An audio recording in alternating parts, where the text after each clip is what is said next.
June 12, 2024, the day the rules of the game changed. Let me tell you about the moment I realized we were sleepwalking into a crisis that could reshape the 21st century. It wasn't the headlines about Venezuela's latest oil deal with China, or the Pentagon's routine deployment of a carrier strike group to the Caribbean. No, it was something far more subtle, a single sentence buried in a U.S. Southern Command briefing, almost as in Venezuela has acquired 2 diesel-electric submarines from Russia, with operational training expected to conclude by late 2024.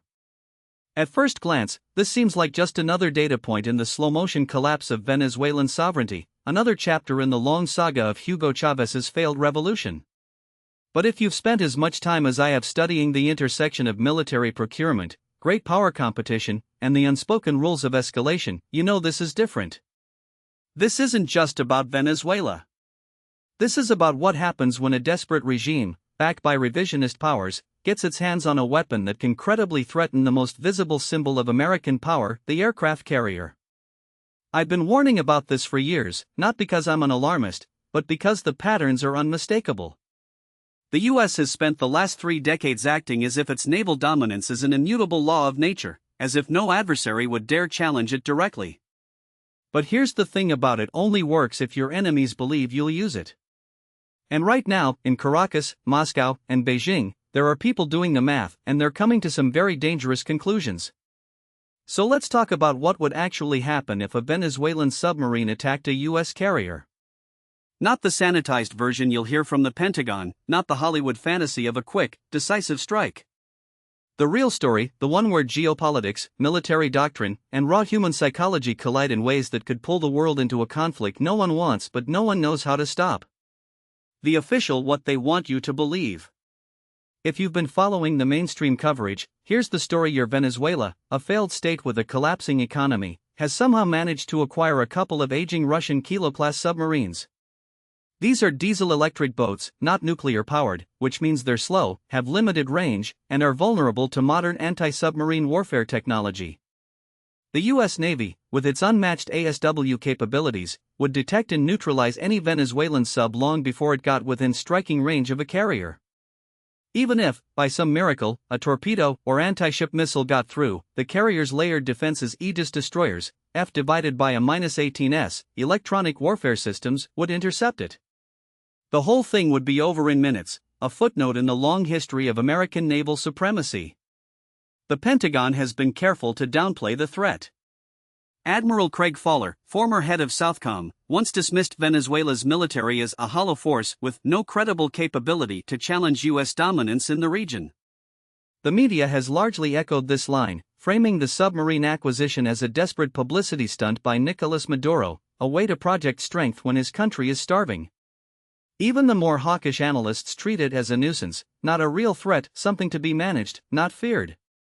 And on the surface, this makes sense. The U.S. has 11 carrier strike groups, each one a floating fortress with more firepower than most countries' entire militaries. Venezuela, by contrast, has an air force that can barely keep its planes in the air and a navy that's more rust than steel. The idea that a single Venezuelan sub could pose a serious threat to a carrier seems absurd. But here's the problem with this: it assumes that the rules of engagement haven't changed. And they have. Deconstructing the what's really happening. Let's start with the submarines themselves.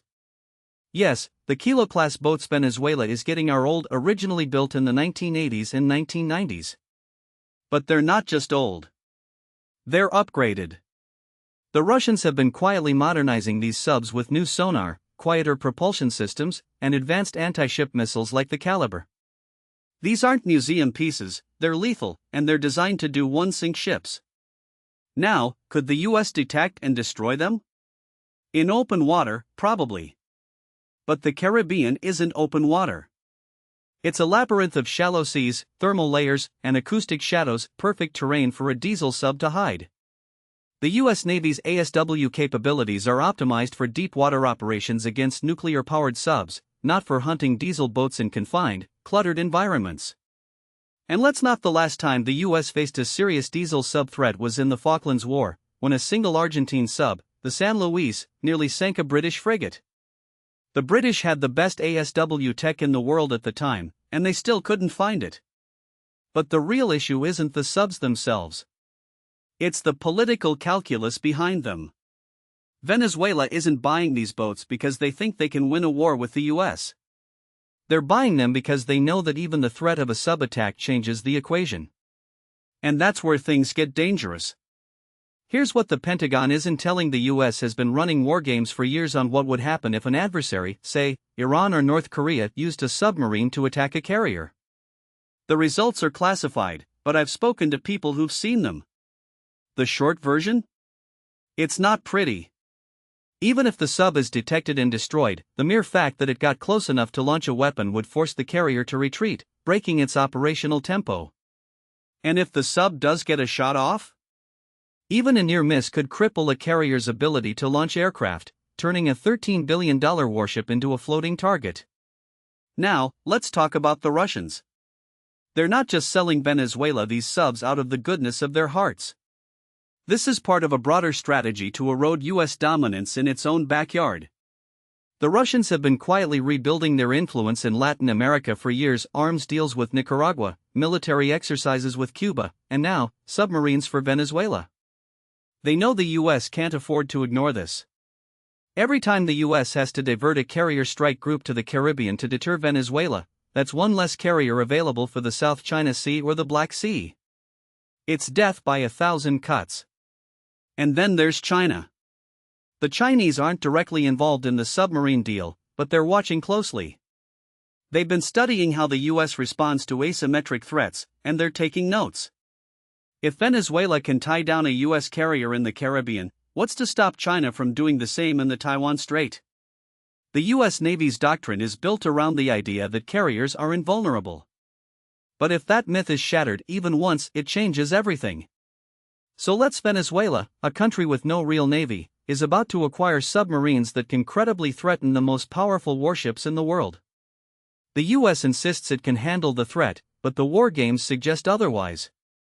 Russia is using this to bleed American attention and resources. China is learning how to exploit US vulnerabilities. And the media is treating this like a sideshow. This isn't just about Venezuela. This is about the unraveling of American naval supremacy. The broader geopolitical why this matters more than you think. To understand why this is such a big deal, you have to step back and look at the bigger picture. We're living in a moment of transition, one where the unipolar world of American dominance is giving way to a multipolar order where power is diffused among multiple players. The US still has the biggest military, the most advanced economy, and the most global influence. But it's no longer the only game in town. Russia and China have spent the last 2 decades building capabilities specifically designed to counter US power. Russia's focus has been on asymmetric weapons, hypersonic missiles, electronic warfare, and, yes, submarines that can bypass America's traditional strengths. China's approach has been more building a navy that can challenge the US in the Pacific, developing anti-satellite weapons to blind American surveillance, and creating economic dependencies that make countries think twice about siding with Washington. And then there's the US itself. For decades, American foreign policy has been built on the assumption that no one would dare challenge its dominance directly. The US could invade Iraq, bomb Libya, and impose sanctions on half the world, secure in the knowledge that no one could stop it.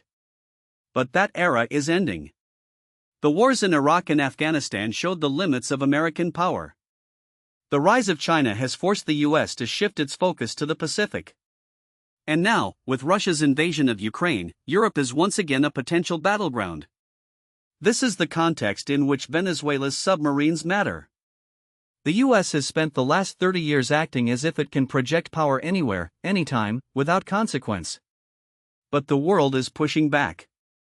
Every time the US has to respond to a new threat, whether it's Iranian drones in the Red Sea, Chinese balloons over Montana, or Venezuelan subs in the Caribbean, it's a reminder that American power isn't infinite.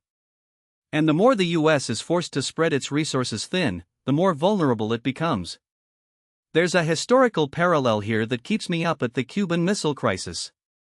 In 1962, the Soviet Union placed nuclear missiles in Cuba, just 90 miles from the US mainland. The US responded with a naval blockade, and for 13 days, the world teetered on the brink of nuclear war. The crisis was resolved when the Soviets agreed to remove the missiles in exchange for a US promise not to invade Cuba. But here's the Soviets didn't put those missiles in Cuba because they thought they could win a nuclear war. They did it because they knew it would force the US to negotiate. It was a way to level the playing field, to make the US take Soviet interests seriously. And it worked. Venezuela's submarines are the 21st century equivalent. They're not about winning a war. They're about forcing the US to take Venezuela seriously. And if the US overreacts, if it launches a preemptive strike, or imposes a naval blockade, or does something else that escalates the situation, it could trigger a crisis that spirals out of control. The US has spent decades lecturing other countries about the importance of rules-based international order. But when those rules don't serve American interests, the US has no problem ignoring them. The invasion of Iraq, the bombing of Libya, the assassination of Iranian generals, these were all violations of international law, but the US did them anyway because it could. Now, for the first time in a long time, the US is facing a world where it can't just do whatever it wants. And that's making some people in Washington very nervous. Military and strategic, why this could go very wrong, very fast. Let's talk about the military realities of a Venezuelan sub-attack on a US carrier. Because if you think this would be a quick, clean, one-sided affair, you're in for a rude awakening. First, the carrier strike group is a massive, complex machine. At its core is the carrier itself, a floating airfield with 60-plus aircraft, thousands of sailors, and enough firepower to level a small country. Surrounding it are Aegis destroyers, cruisers, and submarines, all designed to detect and destroy threats before they get close. The US Navy has spent decades perfecting this system, and on paper, it's nearly invincible. But here's the no system is perfect.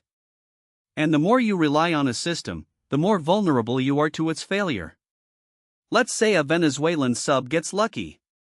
Maybe it slips past the outer picket of destroyers. Maybe it finds a thermal layer that masks its signature. Maybe it gets close enough to launch a torpedo or a Calibre missile. The carrier's defenses would likely intercept the weapon, but not always. And even if they do, the psychological impact would be enormous. Think about if a Venezuelan sub can get close enough to a US carrier to launch a weapon, that means the carrier's defenses have failed. And if the defenses fail once, they can fail again. The US would have to pull the carrier back, out of range, until it could be sure the threat was neutralized. That could take days, even weeks. And in that time, the US would be operating at a disadvantage. Now, let's talk about escalation. The US has a doctrine called proportional response. If an adversary attacks a US ship, the US responds with force, but not necessarily with overwhelming force. The idea is to punish the attacker without starting a wider war. But here's the proportional response only works if both sides agree on what proportional means. And in a crisis, perceptions matter more than reality. If the US responds to a Venezuelan sub-attack by sinking a Venezuelan frigate, Maduro might see that as an act of war. He might retaliate by attacking a US oil tanker, or by launching cyber attacks on US infrastructure. And then the US would have to respond again. And so on, until you have a full-blown crisis. This is how wars start. Not with a single, dramatic attack, but with a series of miscalculations, each one escalating the situation further. And the more desperate Maduro is, the more he feels like he has nothing to lose, the more likely he is to take risks. Now, let's talk about the bigger picture. The US has been here before. In 2003, the US invaded Iraq because it believed Saddam Hussein had weapons of mass destruction. In 2011, it bombed Libya because it believed Muammar Gaddafi was about to massacre civilians. In both cases, the US acted on incomplete intelligence, and in both cases, the results were disastrous. The lesson here is the US has a habit of overestimating its ability to control outcomes.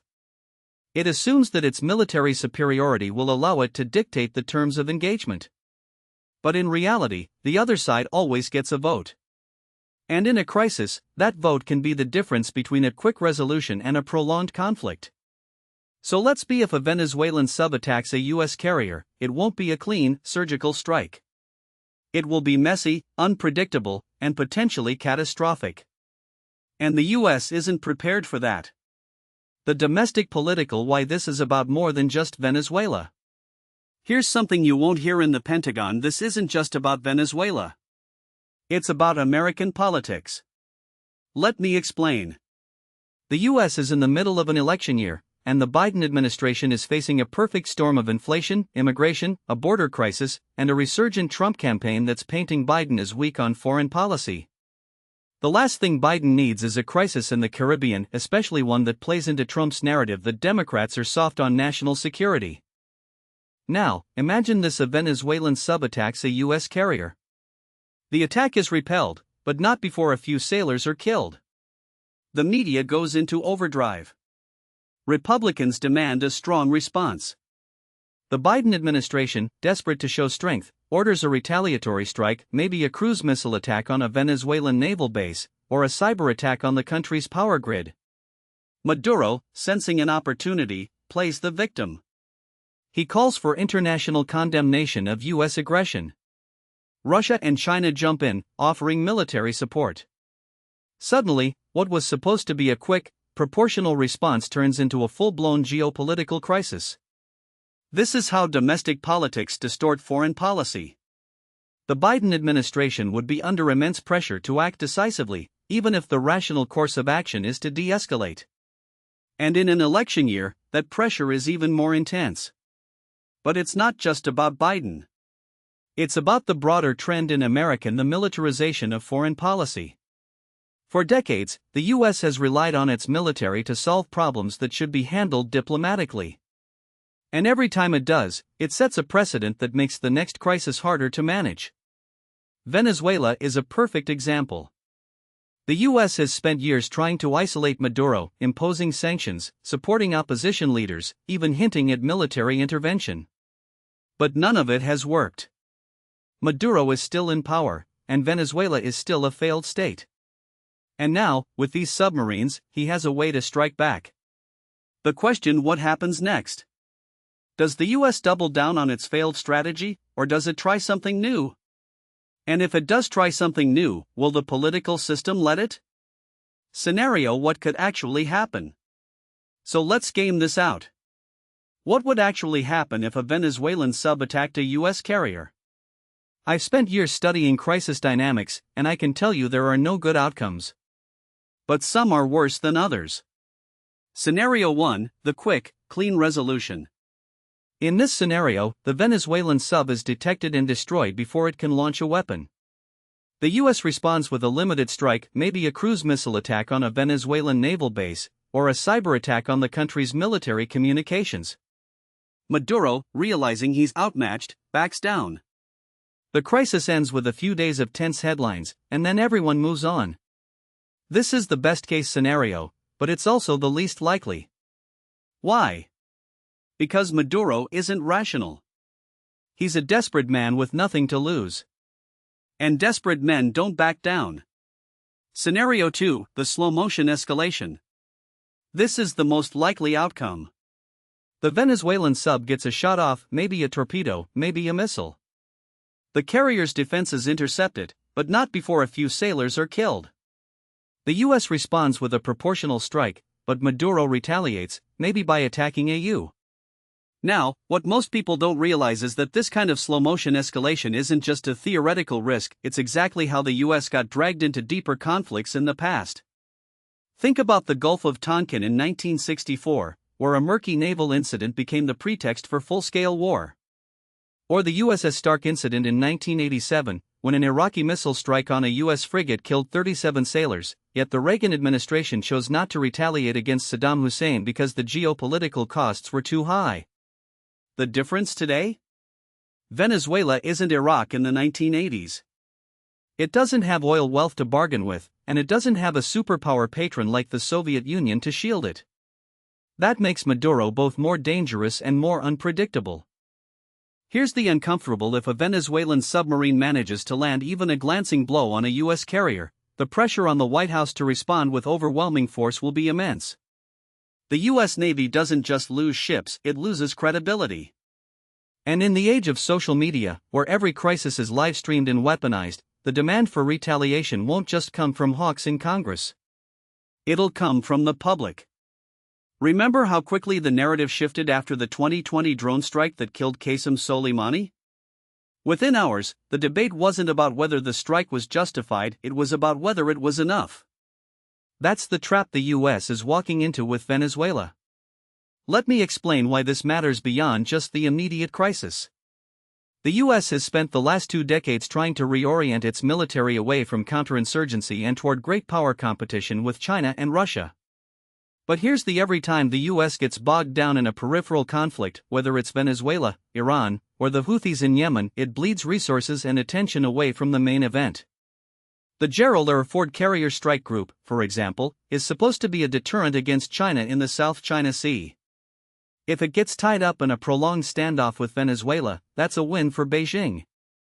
And if the US responds to a Venezuelan attack by sinking half of Maduro's navy, that's a win for Moscow, because it reinforces the narrative that Washington only understands force. Now, some of my colleagues in the defense establishment will argue that the US can handle both great power competition and regional brushfires. But history suggests otherwise. In 1983, the Reagan administration was laser-focused on the Cold War when a suicide bomber killed 241 US Marines in Beirut. The response? A hasty withdrawal, followed by a humiliating redeployment to Grenada, a tiny island that posed no real threat, just to save face. The lesson? When the US is stretched thin, it makes mistakes. And in a world where China is watching, Russia is probing, and Iran is testing, mistakes can be catastrophic. So what's the alternative? The US could try diplomacy, but after years of sanctions, regime change rhetoric, and covert operations, Maduro has no reason to trust Washington. He's already turned to Russia and China for support, and both countries have a vested interest in keeping him afloat. Russia, in particular, has been deepening its military ties with Venezuela, supplying everything from fighter jets to missile systems. If a crisis erupts, Moscow could use it as an opportunity to distract the US from Ukraine, just as it did in 2019 when it sent nuclear-capable bombers to Venezuela in the middle of the impeachment hearings against Trump. The other option is deterrence, but deterrence only works if the other side believes you're willing to follow through. And here's where the US has a credibility problem. For all its military might, the US has struggled to deter smaller adversaries in recent years. Iran has attacked US bases in Iraq, Saudi oil facilities, and even a US drone, all with minimal consequences. North Korea has launched missiles over Jah, and the US response has been a mix of sanctions and empty threats. If Maduro sees that the US is unwilling or unable to respond decisively to provocations, he has every incentive to push the envelope. The real danger, though, isn't just that Venezuela might attack a US carrier. It's that the US might overreact. In 2003, the Bush administration invaded Iraq based on flawed intelligence and exaggerated threats. Today, the intelligence community is warning that Venezuela's submarines are a real risk, but they're also warning that the US has a history of hyping threats to justify military action. The last thing the US needs is another war in Latin America, especially when its own southern border is in chaos and its allies in the region are increasingly turning to China. So where does that leave us? The most likely outcome is that nothing happens until it does. Venezuela's submarines will remain a latent threat, a wildcard in an already unstable region. The US will keep its carriers at a safe distance, and Maduro will keep rattling his saber, knowing that the mere possibility of an attack is enough to keep Washington on edge. But if something does go wrong, the response won't be measured. It'll be swift, it'll be brutal, and it'll set off a chain reaction that no one can control. And that, in the end, is the real lesson of this crisis. The US has spent decades building the most powerful military in history, but it still hasn't figured out how to use it without making things worse. Venezuela is just the latest example of a problem that can't be solved with bombs or sanctions, only with diplomacy, patience, and a willingness to accept that not every threat requires a military response. But in Washington, that's the one option no one seems willing to try. Now, what most people don't realize is that the domestic political dimensions of this scenario would be just as explosive as the military ones. In Washington, a Venezuelan submarine attack, even a failed one, wouldn't just be a national security crisis, it would be a political earthquake. And the aftershocks would reshape American foreign policy for years to come. Let me explain why this matters. The US hasn't faced a direct naval attack since World War II, and the last time an adversary even came close was the Cuban Missile Crisis in 1962. Since then, the American public has grown accustomed to wars of choice, conflicts where the US initiates the violence, not the other way around. A Venezuelan attack on a carrier would shatter that illusion. Suddenly, the enemy wouldn't be some abstract terrorist group or a rogue state in the Middle East, it would be a Latin American dictatorship, right in America's backyard, striking at the most visible symbol of US power. The psychological impact would be immense. Here's the uncomfortable: the political class in Washington isn't prepared for this. The last time the US faced a direct attack on its soil, 9/11, the response was a two-decade war in Afghanistan and a disastrous invasion of Iraq. The intelligence failures, the rush to war, the lack of accountability, all of it set the stage for the dysfunction we see today. If a Venezuelan sub even attempted to sink a carrier, the pressure to retaliate would be overwhelming. And in an election year, that pressure would be even more intense. Imagine a US carrier, the pride of the Navy, crippled or sunk in the Caribbean. The images would dominate every news cycle. The talking heads on cable news would demand blood. The president, whether it's Biden, Trump, or someone else, would face an impossible respond with overwhelming force and risk escalating into a full-blown war, or hesitate and risk being labeled weak. There would be no middle ground.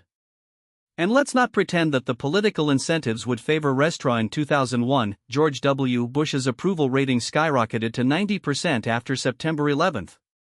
In 2011, Barack Obama's approval jumped 11 points after the killing of Osama bin Laden. Even Donald Trump, who avoided major military conflicts, saw his numbers tick up after the Soleimani strike in 2020.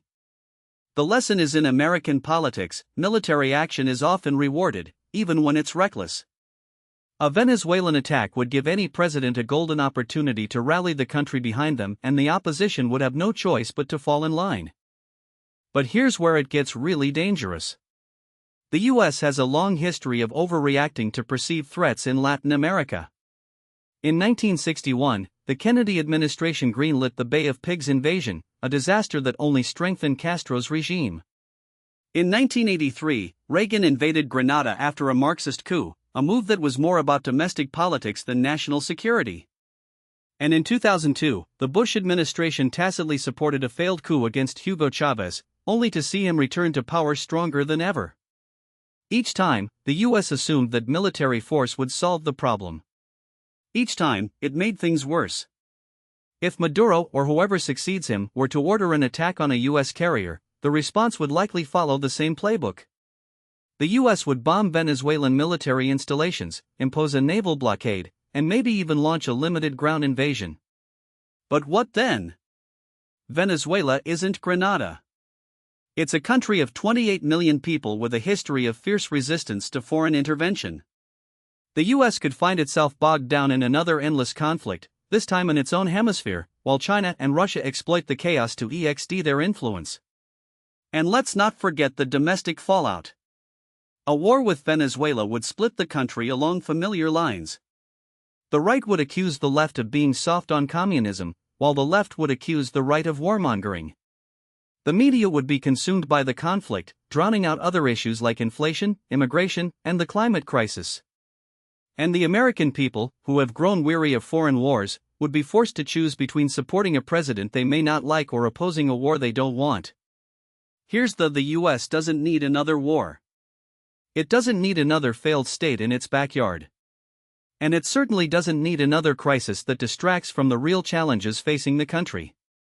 But that's exactly what would happen if a Venezuelan sub attacked a US carrier. The political pressure to respond would be irresistible, and the consequences would be unpredictable. So what's the alternative? The answer is simple, but it's one that Washington has struggled to diplomacy. The US has spent years trying to isolate Venezuela, but all it's done is push Maduro closer to Russia and China. Sanctions have crippled the economy, but they haven't toppled the regime. And military threats have only made this situation more volatile. The only way out of this mess is to engage with Venezuela not on US terms, but on terms that both sides can accept. That doesn't mean lifting sanctions overnight or recognizing Maduro as a legitimate leader. It means finding a way to de-escalate the crisis before it spirals out of control. It means working with regional allies like Brazil and Mexico to find a political solution. And it means accepting that Venezuela, like it or not, is a sovereign country with its own interests and that those interests don't always align with Washington's. But here's the diplomacy doesn't play well on cable news. It doesn't rally the base. It doesn't make for dramatic speeches or viral soundbites. And in a political system that rewards short-term thinking and punishes compromise, it's the hardest option of all. That's why, despite all the warnings, despite all the risks, the US is still sleepwalking toward a crisis that could have been avoided. And that, in the end, is the real tragedy of this situation. The US has the tools to prevent a war with Venezuela. It has the intelligence, the military, the diplomatic leverage. But it lacks the political will to use them wisely. And until that changes, the risk of a catastrophic miscalculation will only grow. Because in the end, it's not just about submarines or carriers or sanctions. It's about whether the US is still capable of learning from its mistakes or whether it's doomed to repeat them. Now, what most people don't realize is that this isn't just about Venezuela, it's about the broader collapse of US grand strategy in the Western Hemisphere. For decades, Washington operated under the assumption that Latin America was its backyard, a region where it could dictate terms without consequence. The Monroe Doctrine, the Bay of Pigs, the coups in Chile and Guatemala, the drug wars in Colombia, these weren't just isolated events. They were part of a pattern, a belief that the US could shape the region's politics through force, coercion, or economic pressure without ever having to deal with blowback. And for a long time, it worked. But that era is over. The uncomfortable truth is that the US no longer has the unchallenged dominance it once did. China is now South America's top trading partner, with bilateral trade exceeding $450 billion in 2023. Russia, despite its own struggles, has deepened its military and energy ties with Venezuela, Cuba, and Nicaragua. And regional powers like Brazil, Mexico, and even Colombia are increasingly asserting their own foreign policies, often in direct opposition to US interests. The days when the US could simply impose its will on the hemisphere are gone. And yet, Washington still acts as if it's 1985. Let me explain why this matters. If a Venezuelan submarine, even an old Kilo-class diesel-electric boat, which is all Caracas has somehow managed to get within striking distance of a US carrier, it wouldn't just be a military failure.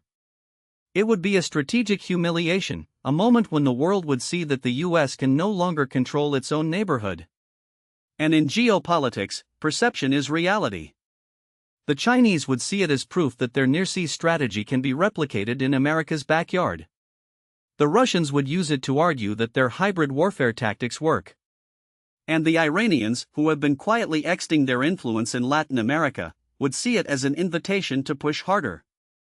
But here's the US doesn't have to accept this as inevitable. There are alternatives, but they require something Washington has struggled with in recent years: strategic patience. The first step is to recognize that Venezuela is not an existential threat. Yes, Maduro is a thug. Yes, his regime is corrupt and repressive. But he's not Saddam Hussein, and Venezuela is not Iraq. A military confrontation with Caracas would be a disaster, not just for Venezuela but for the US itself. The costs, political, economic, and human, would far outweigh any benefits. The second step is to stop treating Latin America as a monolith. The region is not a collection of client states waiting for US instructions. It's a diverse, complex set of nations with their own histories, their own interests, and their own ideas about how to engage with the world. Brazil, under Lula, has made it clear that it wants to chart its own course, balancing relations with the US, China, and Europe. Mexico, under AMLO, has pursued a foreign policy that often clashes with Washington's, particularly on issues like migration and energy. And even Colombia, long seen as America's closest ally in the region, has been drifting away from US influence under Petro's government. The third step is to accept that engagement doesn't mean endorsement. The US can talk to Maduro without recognizing his legitimacy. It can negotiate with Cuba without lifting the embargo. It can work with China and Russia in the region without conceding to their demands. The key is to find areas of mutual interest: energy, counter-narcotics, climate change, and build from there. The Biden administration's decision to ease some sanctions on Venezuela in 2023, in exchange for electoral concessions, was a step in the right direction. But it was too little, too late, and too easily reversed when domestic politics intervened. Here's the hard: none of this will happen unless the U.S. political class undergoes a fundamental shift in how it thinks about foreign policy. For too long, Washington has operated under the illusion that military power and economic coercion are the only tools in its toolbox. Diplomacy is seen as weakness, engagement as appeasement. But the reality is that the U.S. is facing a world where its relative power is declining, where its adversaries are getting smarter, and where its allies are no longer willing to follow blindly. In this world, the old playbook doesn't work. I've spent years studying how great powers decline, and one of the most consistent patterns is their inability to adapt. The British Empire clung to its colonies long after they became liabilities. The Soviet Union doubled down on repression even as its economy collapsed. And now, the U.S. is repeating the same mistake, refusing to accept that the world has changed. The question is whether it will learn from history or whether it will keep sleepwalking into crises of its own making. The Venezuela scenario is just one example, but it's a telling one. The U.S. has the power to prevent a war, but it lacks the wisdom to use that power effectively. And until that changes, the risks will only grow. Because in the end, the greatest threat to U.S. security isn't a Venezuelan submarine. It's the refusal to see the world as it is, rather than as we wish it to be.